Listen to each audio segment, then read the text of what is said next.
नमस्कार, आप देख रहे हैं 4 का चक्रव्यूह और मैं हूं आपके साथ ऋतु। चले बुलेटिन की शुरुआत करते हैं इस वक्त की बड़ी खबर के साथ। और इस वक्त की बड़ी खबर जो कि लखनऊ से सामने आ रही है, परिवहन मंत्री दयाशंकर सिंह ने छापा मारा है। मोरंग मंडी में छापा मारकर 28 गाड़ियां सीज कराई है।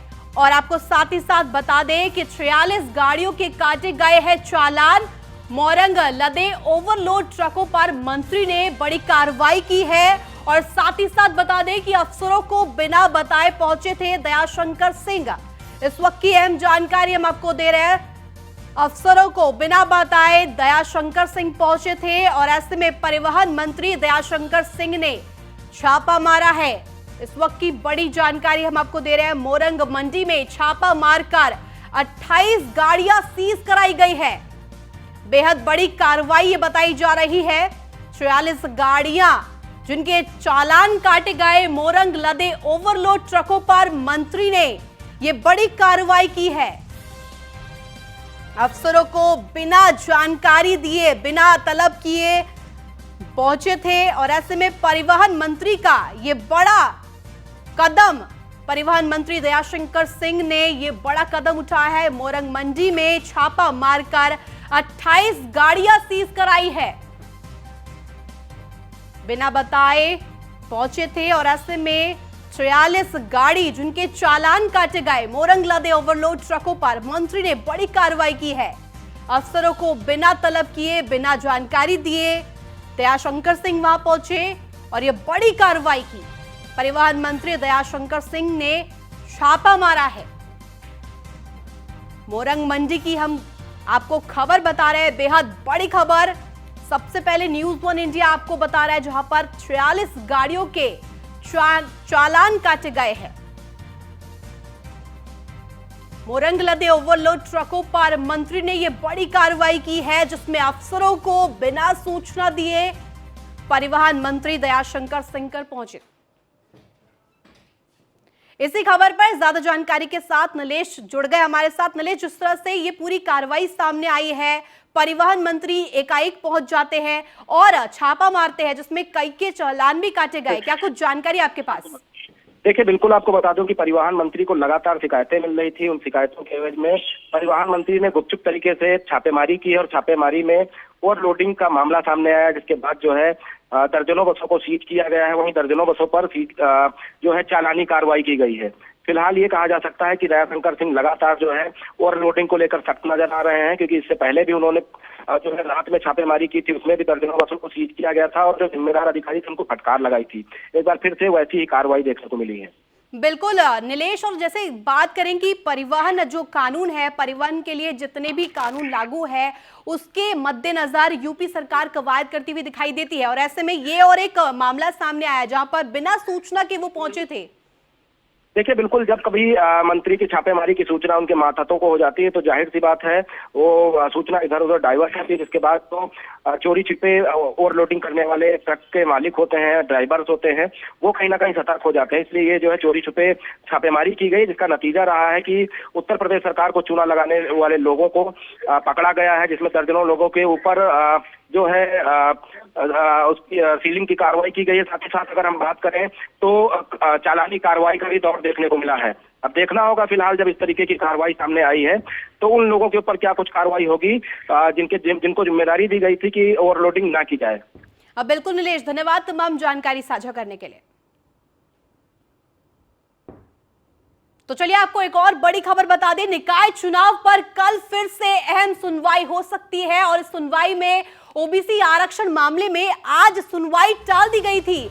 लंबी लिस्टिंग की वजह से सुनवाई नहीं हो पाई और ऐसे में बता दें कि हाईकोर्ट की लखनऊ बेंच में आज ये अहम सुनवाई होनी थी, जो कि अब टाल दी गई है। 24 दिसंबर तक अधिसूचना पर रोक बरकरार है फिलहाल। और ऐसे में अब हाईकोर्ट की लखनऊ बेंच में सुनवाई होगी, जिसके बाद क्या कुछ सामने आएगा। अवकाश होने के बावजूद सुनवाई की जाएगी और ऐसे में महत्वपूर्ण है क्योंकि अवकाश भी है, उसके बावजूद भी कार्रवाई की जाएगी।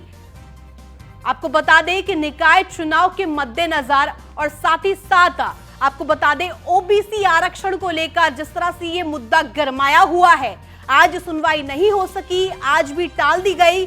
कई जो मुद्दे थे लिस्टिंग की वजह से, ये बताया जा रहा है कि बहुत ज्यादा मामले वहां पर थे, लंबी लिस्टिंग थी, जिसके चलते में सुनवाई अब फिलहाल आज नहीं हो पाई है। हाई कोर्ट की लखनऊ बेंच में ये सुनवाई होनी थी। आपको बता दें इस वक्त की बड़ी जानकारी, जो कि 24 दिसंबर तक अधिसूचना पर रोक बरकरार रखी गई है और हाई कोर्ट की लखनऊ बेंच में ये अब सुनवाई होगी। क्या कुछ होगा, अवकाश होने के बावजूद भी ये सुनवाई की जाएगी, क्योंकि ओबीसी आरक्षण जो मुद्दा है सीधे तौर पर निकाय चुनाव से उसको जोड़कर देखा जा रहा है। निकाय चुनाव पर कल सुनवाई होगी।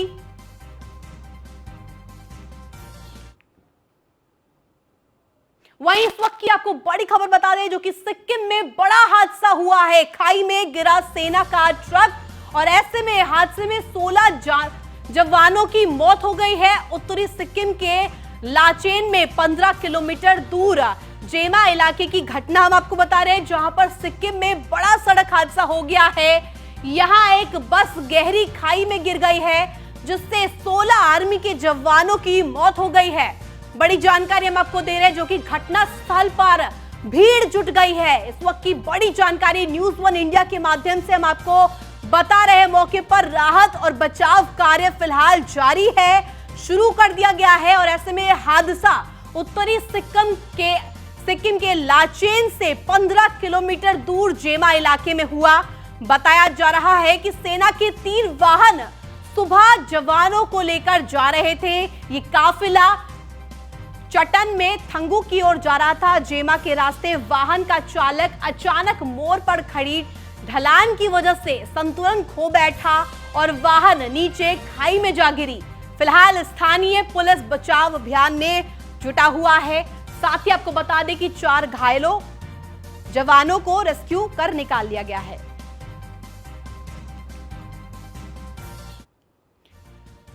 इसी खबर पर ज्यादा जानकारी के साथ एसोसिएट एडिटर सीधे जुड़ गए हैं ब्रजेश श्रीवास्तव। ब्रजेश, जिस तरह से ये पूरी घटना सामने आई है, उत्तरी सिक्किम के लाचेन से 15 किलोमीटर दूर ये पूरा हादसा हुआ, जिसमें कई जवान भी दुर्घटनाग्रस्त जो स्थिति थी उसमें घायल हुए हैं। बिल्कुल, देखिए बेहद ही दुखद ये पूरी घटना हुई है। जब उत्तरी सिक्किम में ये पूरी घटना हुई है, जब जो है सेना का जो है, चूंकि एक क्रू जा रहा था जिसमें 3 वाहन जो है शामिल थे जो है सेना के इस पूरे काफिले में, और 3 वाहन जब जिस वक्त चटन से थंगू की ओर जो है जब बढ़ रहे थे, तभी एक जो है मोड़ के समय एक जबरदस्त मोड़ था और उस मोड़ पर जो है एक वाहन फिसलने के बाद स्किड करके वो नीचे खाई पर जाके गिरा और उसके बाद ये पूरी दुखद घटना हुई है, जिसमें 16 जवान, जिसमें 3 जूनियर कमीशन्ड अधिकारी थे और 13 सैनिक थे, वो मौके पर ही उन्होंने दम तोड़ दिया है। बाकी अभी उसमें से कुछ जवान घायल हैं जिनका उपचार किया जा रहा है। तो बेहद ही ये जो है दर्दनाक घटना हुई है और इस घटना को लेकर रक्षा मंत्री राजनाथ सिंह ने दुख जताया है। सेना के जवानों को जो है जो घायल हैं उनको रेस्क्यू और इसके साथ उनके ट्रीटमेंट के लिए युद्ध स्तर पर प्रयास किया जा रहा है। अभी सेना के जो हेलीकॉप्टर ने 4 जवानों को रेस्क्यू करके उनको हॉस्पिटलाइज किया है। तो एक तरह से राहत बचाव कार्य तो जो खत्म हो गया है, लेकिन 16 जवानों की पूरी जो है दुखद घटना में जान चली गई है। तो ये बेहद ही जो है अपने आप में दुखदाई ये पूरी घटना है। और सबसे बड़ी बात ये है कि जो उत्तरी सिक्किम का जो पूरा इलाका है वो बेहद ही जो है दुष्कर इलाका है और यहाँ पर जिस तरीके से ये जो है गाड़ी स्किड करके नीचे गिरी है वो अपने आप में बेहद अहम है। सबसे बड़ी बात यह है कि सेना के जो 2 बाकी गाड़ियां थी जो है वहां के जवानों ने उस पर तुरंत रेस्क्यू करने की कोशिश की जो है, लेकिन क्योंकि इतने नीचे खाई पर वाहन जाकर के गिरा था कि जिसके बाद मौके पर ही वहां पर जवानों की मौत हो गई जो है। तो बेहद ही दुखद हादसा हुआ है और इस हादसे में जिस तरीके से देखा जाए तो एक बड़ी घटना है, क्योंकि वहां पर जवानों का डिप्लॉयमेंट लगातार होता रहता है और इसीलिए कानवे के जरिए जो है वहां पर जवानों को, सेना के जवानों को एक जगह से दूसरी जगह ले जाया जाता है और उस दौरान ये पूरी घटना हुई है। तो बेहद दुखद घटना हुई है और इसको लेकर के रक्षा मंत्री ने भी दुख जताया है। बिल्कुल ब्रजेश जी, और ऐसे में ये जो बेहद दुखद घटना सामने आई है, 16 जवानों ने अपनी जान भी गंवा दी है, 16 जवान हमारे शहीद भी हुए हैं, और ऐसे में क्या कुछ कमी रही होगी, किसकी वजह से ये पूरा हादसा हुआ, और ऐसे में परिजनों का इस वक्त क्या हाल है, क्या कुछ जानकारी मिल पाई है? क्योंकि वहां पर बताया जा रहा है कि घटनास्थल पर काफी संख्या में लोग भी मौजूद है, काफी संख्या में भीड़ वहां पर इकट्ठा हो गई है। देखिए, सबसे बड़ी बात यह है कि वो जो पूरा नॉर्थ सिक्किम का जो इलाका है वो बेहद ही जो है दुष्कर इलाका है, वो पर्वतीय क्षेत्र है और ऊंची ऊंची खाइयां हैं उसमें, और इसकी वजह से जो वहां पर परिवहन है वो अपने आप में चुनौती होता है। और इस वक्त वैसे भी वहां पर लगातार मौसम खराब है, बर्फबारी की स्थिति है, और इसको लेकर के जो है वो जब गाड़ियां जा रही थी तभी अनियंत्रित होकर स्किड की, क्योंकि एक तीखा मोड़ था और उस मोड़ में जो है खिसकती हुई चली गई और उसके बाद नीचे कई सौ फीट नीचे खाई में जाकर के गिरी, जिसके बाद पूरी तरह से ना सिर्फ वो जो वाहन था पूरी तरीके से छत बिछत हो गया, पूरी तरह से चकनाचूर हो गया, और उसकी स्थितियां ये बता रही हैं कि हादसा कितना भयावह था। इसमें कोई टेक्निकल, उसमें कोई तकनीकी खामी नहीं, इसमें कोई मानवीय भूल नहीं, बल्कि ये जो वहां की भौगोलिक परिस्थितियां हैं, भौगोलिक परिस्थितियों के मुताबिक वहां पर वैसे भी जो है सफर करना बेहद ही कठिन होता। और ऐसे में जब जो है क्योंकि पहाड़ी इलाके से पूरा वाहनों का काफिला गुजर रहा था और उस दौरान जो है मोड़ में जो है अनियंत्रित हुआ वाहन और उसके बाद नीचे खाई में गिरा, जिसके बाद ये पूरी दुखद घटना हुई है।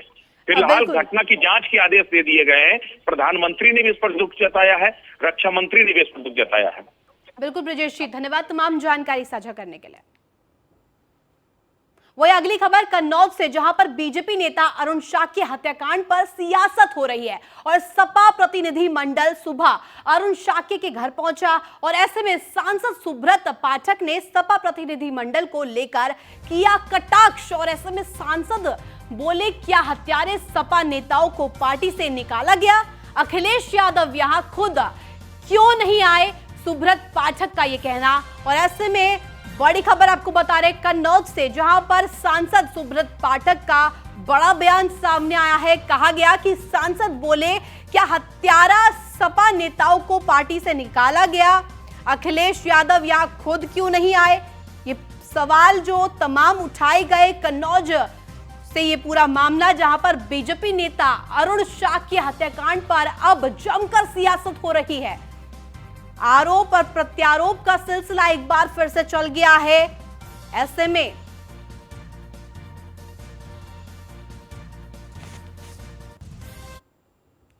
मैं समाजवादी पार्टी के अध्यक्ष श्री अखिलेश यादव जी से मांग करता हूं कि वो तत्काल ऐसे लोगों को अपना स्पष्ट बयान दें कि इनको पार्टी से निकाला जा रहा है, उन गुंडों को जिन्होंने उसकी हत्या की, और भविष्य में उनकी किसी प्रकार की कोई मदद नहीं होगी। और साथ ही साथ वो समाजवादी पार्टी वकीलों को तैयार करे और उनके खिलाफ अरुण की मदद करने के लिए वकीलों को लगाए, जो कि लोगों को दिखाई पड़े, जनता को दिखाई पड़े तो अच्छा होगा।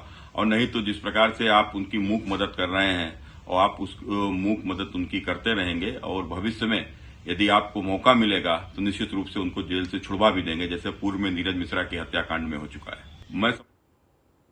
वहीं झांसी में बीच बाजार स्कूली बस रोककर दबंगों ने छात्रों के साथ मारपीट की। दबंगों ने कहा, लात घूसों और बेल्ट से छात्रों की पिटाई का ये पूरा मामला सामने आया है, जहां पर चिरगांव के मैथिली शरण गुप्त स्कूल की बताई जा रही बस छात्राओं के साथ मारपीट का ये पूरा वीडियो अब सोशल मीडिया पर बहुत तेजी से वायरल हो रहा है। वीडियो सामने आने के बाद कानून व्यवस्था पर भी अब तमाम सवाल खड़े हो रहे हैं।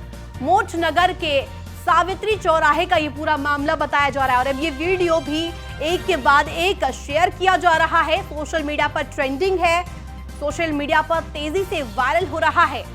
और झांसी का ये पूरा मामला, जहां पर बीच बाजार में स्कूली बस रोककर दबंगों ने छात्रों के साथ दबंगई की, जमकर लात घूसों से पिटाई की गई, बेल्ट चलाई गई। चिरगांव के मैथिली शरण गुप्त स्कूल की ये पूरी घटना बताई जा रही है, जहां पर मोच नगर के सावित्री चौराहे का ये पूरा मामला।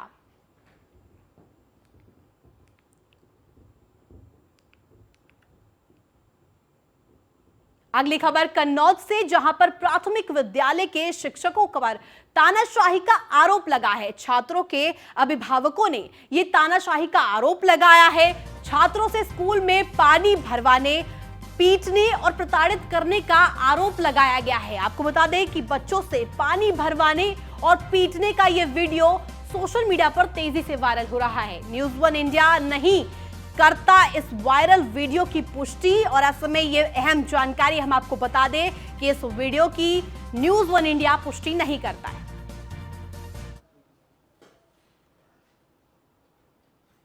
वहीं लखनऊ में शारीरिक प्रताड़ना के चलते युवक ने फांसी लगा ली है। इस वक्त की बड़ी जानकारी हम आपको दे दें कि 3 पन्नों के सुसाइड नोट में अपनी मौत की पूरी कहानी बताई। कौशल विकास केंद्र में सीएनजी किट फिटर की ट्रेनिंग कर रहा था युवक, और साथ ही साथ ये भी जानकारी हम आपको दे दें कि ट्रेनिंग सेंटर में युवक के साथ होती थी मारपीट, जिसके बाद इस प्रताड़ना की वजह से उसने फांसी लगा ली। मृतक के बड़े भाई ने यौन शोषण की आशंका भी जताई है।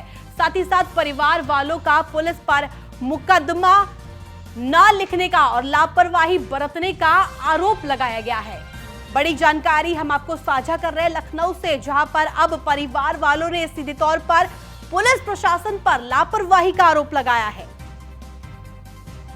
लखनऊ से शारीरिक प्रताड़ना की वजह से युवक ने फांसी लगाकर जान दे दी, और पूरी कहानी एक सुसाइड नोट पर जरूर उसने मेंशन की। बताया कि किस तरह से उसको मारा पीटा जाता था। ट्रेनिंग सेंटर में युवक के साथ मारपीट की जाती थी, प्रताड़ित किया जाता था। ये पूरा घटना क्रम उसने उस सुसाइड नोट में उतारा है। मृतक के बड़े भाई ने यौन शोषण तक की भी आशंका जता दी है, और ऐसे में परिवार वालों का पुलिस पर मुकदमा न दर्ज करने, लापरवाही बरतने का भी सीधे तौर पर आरोप है। 3 पन्नों का सुसाइड नोट भी लिखा है। इसी खबर पर ज्यादा जानकारी के साथ हमारे संवाददाता नीलेश जुड़ गए। नीलेश, जिस तरह से ये पूरा मामला अब सामने आया है, व्यक्ति जो युवक जिसने सुसाइड किया उसने 3 पन्नों का नोट भी लिखा है, जिसमें सुसाइड की पूरी कहानी आखिर क्यों की थी, क्या कुछ उसमें, जरा ज्यादा जानकारी हमारे दर्शकों को दीजिए। देखिए, बिल्कुल एक कहावत है कि मरने वाला कभी झूठ नहीं बोलता है। जिस तरीके से शारीरिक प्रताड़ना के चलते युवक ने फांसी लगाई है और 3 पन्नों का सुसाइड नोट लिखा है, उससे ये साफ जाहिर होता है कि जो बच्चा था वो काफी प्रताड़ित था, जिसके कारण जो है उसने मौत को गले लगाना उचित समझा। कौशल विकास केंद्र में सीएनजी किट फिटर की ट्रेनिंग कर रहा था और अपने गुरु के ऊपर, अपने टीचर के ऊपर ये आरोप लगाए हैं। देखना होगा कि इस पूरे मामले में पुलिस की तरफ से क्या कोई कार्रवाई होती है, क्योंकि 21 वर्षीय जयदीप ने जिस तरीके से पंखे से लटक कर अपनी जान दी और पिता ने इंदिरानगर थाने में तहरीर दी है। ट्रेनर समेत कई लोगों को बेटे ने इंगित किया था, जिनके ऊपर एफआईआर दर्ज कराई गई है। देखना होगा क्या कुछ कार्रवाई हो रही है इनके ऊपर। बिल्कुल नीलेश, और ऐसे में आगे क्या कुछ परिजनों की मांग है, क्योंकि सीधे तौर पर भाई ने यौन शोषण तक की, मानसिक प्रताड़ना तक की आशंका जता दी है। देखिए, बिल्कुल शारीरिक और मानसिक रूप से प्रताड़ित करने के आरोप लगाए गए हैं। अब देखना होगा कि इस पूरे प्रकरण में किस तरीके से कार्रवाई होती है। फिलहाल पुलिस ने मुकदमा दर्ज किया है और पड़ताल में जुटी हुई है। अब देखना होगा कि कौन कौन से लोग थे जिसके चलते जो जयदीप थे उसने फांसी के फंदे पर लटकना उचित समझा। और बड़ा सवाल ये उठता है कि शारीरिक और मानसिक दोनों तरीके से उसे प्रताड़ित किया जा रहा था। ऐसे में जो है उनके ऊपर क्या कुछ कार्रवाई होती है। नीलेश, जिस तरह से एक बात सामने आई है इस पूरी घटना में कि जिस तरह से ये पूरा घटना होती है, ट्रेनिंग सेंटर में व्यक्ति किट फिटर का कार्य करता था, और ऐसे में वहां पर कहा जा रहा है कि उसके साथ मारपीट भी की जाती थी, तो क्या ऐसे कुछ तथ्य सामने आए हैं कि हाँ सच ये साबित हो सके? देखिए, बिल्कुल जिस तरीके से 3 पन्ने का सुसाइड नोट मिला है उससे ये साफ जाहिर होता है कि किस तरीके से इस पूरी घटना को अंजाम दिया जा रहा था। और साथ ही साथ अगर हम बात करें तो 3 पन्नों के सुसाइड नोट में तमाम लोगों के ऊपर आरोप लगाए गए हैं। उन आरोपों में कितनी सच्चाई है पुलिस पड़ताल करेगी, और पड़ताल करने के बाद जो जिम्मेदार होंगे उनके ऊपर कार्रवाई की जाएगी। बिल्कुल नीलेश, और ऐसे में क्या कुछ आगे पुलिस कार्रवाई कर सकती है? देखिए, पुलिस की तरफ से मुकदमा पंजीकृत किया गया है जिनके ऊपर आरोप है, और उनको जो है उनसे पूछताछ की जा रही है। और पूछताछ के बाद जो है जो जिम्मेदार है जिनके ऊपर ये आरोप लगे हैं उनके ऊपर क्या कुछ कार्रवाई होगी। बिल्कुल नीलेश, धन्यवाद तमाम जानकारी के लिए।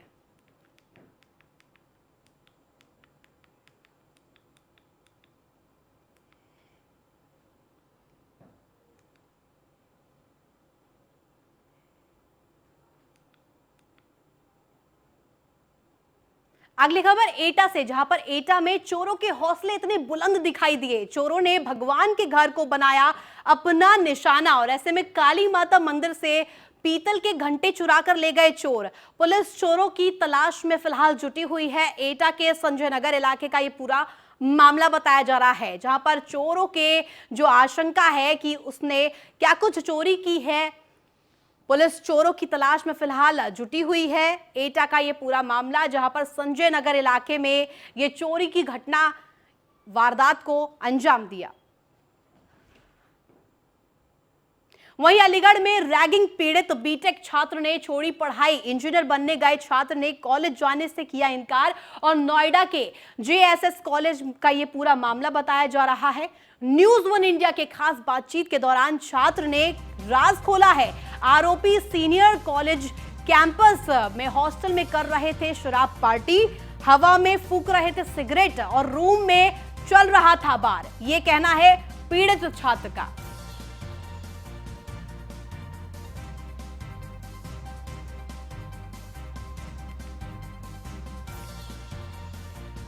सीनियर्स का वर्क जो था वो नहीं कर रहे थे। हॉस्टल में रूम में रात को 2:30 बजे आकर पिटाई की गई। वार्डन और सिक्योरिटी गार्ड के सामने की गई थी पिटाई। ये पूरी रैगिंग का ये मामला सामने आया है। नोएडा के जेएसएस कॉलेज के छात्र जिसकी रैगिंग के दौरान कुछ छात्रों द्वारा पिटाई की गई थी, उस छात्र के साथ आज न्यूज वन इंडिया की टीम अलीगढ़ पहुंची है। वहीं उससे जानने की कोशिश करेंगे कि उन दिनों में क्या हुआ था। क्या नाम है बेटा? जो मेरा 7वें दिन इस तरह की घटना हुई थी कि रैगिंग में इतनी मेरे साथ मार पिटाई की गई थी। मेरी सबसे एक रिक्वेस्ट है कि इस पे जो लॉ है गवर्नमेंट का, उस पर एक स्ट्रिक्ट इम्प्लीमेंटेशन हो हर कॉलेज के थ्रू, क्योंकि इसके अलावा भी हम कई सारे देखते हैं कि रैगिंग के दौरान कई सारे केस सुनने को आते हैं। और मैं चाहता हूँ लॉ, ये जो पुलिस को ये कॉलेज वाले गुमराह कर रहे हैं इस बातों में। ये आप कॉलेज जाएंगे? अभी तो मैं नहीं जाना चाहता, क्योंकि मेरे को इसका डर भी है कि यहाँ पे ये कॉलेज इस तरह का आज हुआ, हो सकता है फिर से हुआ यहाँ पे। और दूसरी बात ये है कि तो मेरे को बेड रेस्ट सजेस्ट किया गया डॉक्टर्स ने। ऐसे लोगों की वजह से आप अपनी पढ़ाई को बीच में छोड़ेंगे? पढ़ाई छोड़ना तो नहीं चाहिए इस तरह से, अगर क्योंकि ऐसे छोटे मोटे लोगों से अगर डरेगा तो इंसान नहीं पढ़ सकता। पढ़ाई तो नहीं छोड़नी, लेकिन ये है कि सिक्योरिटी भी हो साथ में। भयभीत हो चुके हैं इस घटना के माध्यम से कि उनका अभी कुछ सोचने समझने की शक्ति उनके अंदर नहीं दिख रही है। वहीं जुड़े रहिए आप न्यूज वन इंडिया के साथ, आगे भी इस रिपोर्ट को हम कंटिन्यू करेंगे। नोएडा के अगली खबर गाजीपुर से, जहां पर मऊ के विधायक अब्बास अंसारी पर पुलिस का शिकंजा कसा है। माफिया मुख्तार के बेटे अब्बास अंसारी की खुली क्राइम हिस्ट्री। पुलिस अधीक्षक ओमवीर सिंह के आदेश पर क्राइम हिस्ट्री खुल गई है और ऐसे में अब अब्बास की गतिविधियों, आपराधिक कृत्यों की तैयार हो रही है एक पूरी लिस्ट। और ऐसे में इस पूरे चिट्ठे से सामने आ जाएगा कि आखिर क्या कुछ उसका आपराधिक हिस्ट्री रहा है। अब्बास की गतिविधियों पर, आपराधिक कृत्यों पर जिस तरह से अब शिकंजा कसा जा रहा है, मऊ के विधायक अब्बास अंसारी पर अब नकेल कसने की तैयारी में UP police. Abbas Ansari son of Mukhtar Ansari, ये मूल रूप से यहीं गाजीपुर के रहने वाले हैं और इसके विरुद्ध कई अभियोग पंजीकृत हैं। जनपद लखनऊ में भी हैं, जनपद गाजीपुर में भी है, मऊ में भी है। गलत तरीके से फोर्स डॉक्यूमेंट के आधार पर आर्म्स लाइसेंस प्राप्त करने का, उसके माध्यम से अवैध रूप से उनको प्राप्त करके और इस्तेमाल करने का। इसके अलावा ज़मीन इत्यादि पे भी अवैध तरीके से आपराधिक गतिविधियों को और आपराधिक इतिहास को देखते हुए जनपद गाजीपुर से हिस्ट्री शीट खोली गई है ताकि इन पर निरंतर निगरानी रखी। तो फिलहाल 4 के चक्रव्यूह में बस इतना ही। आप देखते रहे न्यूज वन इंडिया।